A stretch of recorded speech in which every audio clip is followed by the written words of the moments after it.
बोले कृष्णचंद्र भगवान की जय। भाद्रपद शुक्ला एकादशी व्रत कथा अर्थात परिवर्तनी एकादशी। यह एकादशी भाद्रपद महीने के शुक्ल पक्ष की एकादशी को आता है। कथा युधिष्ठिर कहने लगे, हे भगवान, भाद्रपद शुक्ला एकादशी का नाम क्या है और इस एकादशी के करने का महात्म्य क्या है? कृपया करके आप विस्तार पूर्वक कहिए।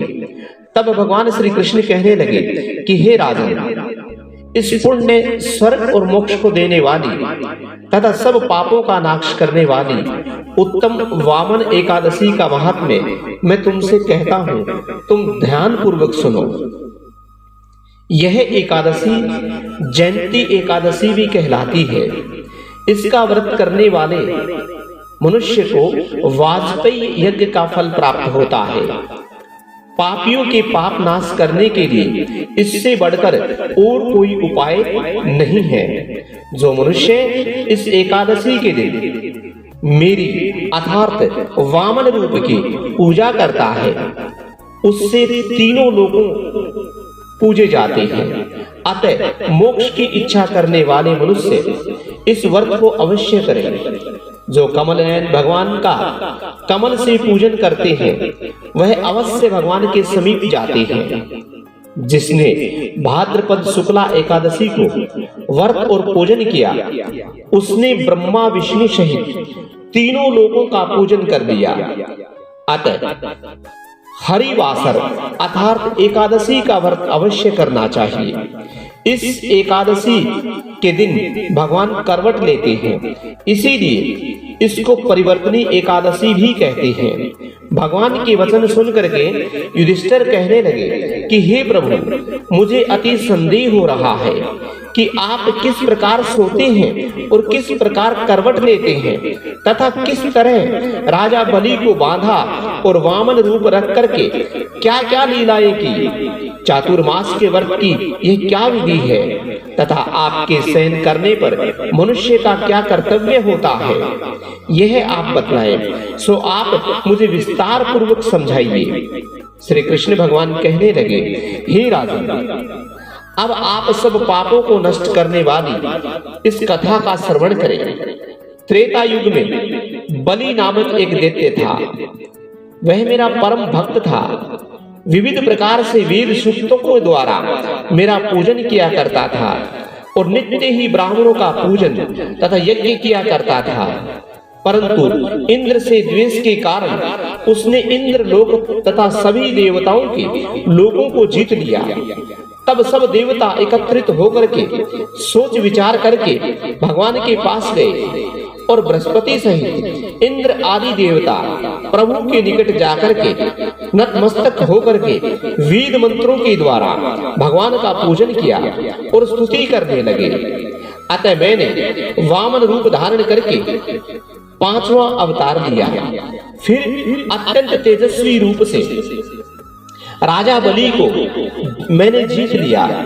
अपनी वार्ता सुन करके राजा युधिष्ठिर कहने लगे कि हे जनार्दन, आपने वामन रूप धारण करके उस महाबली दैत्य को किस प्रकार से जीता, यह बताइए। भगवान श्री कृष्ण कहने लगे कि मैंने वामन रूपधारी ब्रह्मचारी बालक ने बलि से 3 पैर भूमि की याचना करते हुए कहा कि ये मुझको 3 लोक के सम्मान है और हे राजन, यह तुमको अवश्य देनी होगी। राजा बलि ने इसको तुच्छ से समझ करके यातना समझकर 3 पैर भूमि का संकल्प मुझे दे दिया और मैंने अपने त्रिविक्रम रूप को बढ़ा करके यहाँ तक कि भूलोक में पद, भूर्व लोक में जंघा और स्वर्ग लोक में कमर, महलोक में पेट और जन लोक में हृदय, यम लोक में कंठ की स्थापना की। सत्य लोक में सुख मेरा मुख उसके ऊपर मस्तक स्थापित किया।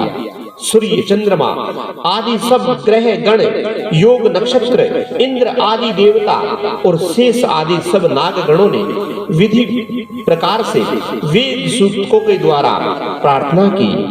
तब मैंने राजा बलि का हाथ पकड़ करके कहा कि हे राजन, एक ही पैर में पृथ्वी दूसरे से स्वर्गलोक पूर्ण हो गए, तब मैं ये तीसरा पैर कहाँ रखूं? तब बलि ने अपना सिर झुका लिया और मैंने अपना पैर उसके मस्तक पर रख दिया, जिससे मेरा वह भक्त पाताल लोक में चला गया। फिर उसकी विनती और नम्रता को देख करके मैंने कहा कि हे बलि, मैं सदैव तुम्हारे निकट ही रहूंगा। विरोचन के पुत्र बलि से कहने पर वहां पर भाद्रपद शुक्ला परिवर्तनी एकादशी के दिन बलि के आश्रम पर मेरी मूर्ति स्थापित हुई और दूसरी क्षीर सागर में शेषनाग के पृष्ठ पर हुई। हे राजन, इस एकादशी को भगवान शयन करते हुए करवट लेते हैं, इसीलिए तीनों लोगों के स्वामी भगवान नारायण का उस दिन पूजन करना अवश्य चाहिए। तांबा, चांदी, चावल, दही का दान करना उचित है। रात्रि को जागरण अवश्य करना चाहिए। जो विधि पूर्वक इस एकादशी का व्रत करती हैं, वे सब पापों से मुक्त होकर स्वर्ग में जाकर के चंद्रमा के समान प्रकाशित होते हैं और यश पाते हैं। जो पाप नाशक इस कथा को पढ़ते या सुनते हैं या दूसरों को सुनाते हैं, उनको 1000 अश्वमेध यज्ञ का फल प्राप्त होता है। इसी प्रकार भगवान श्री कृष्ण ने इस परिवर्तनी एकादशी का व्रत कथा युधिष्ठिर को सुनाई। बोलिए श्री कृष्णचंद्र भगवान की जय।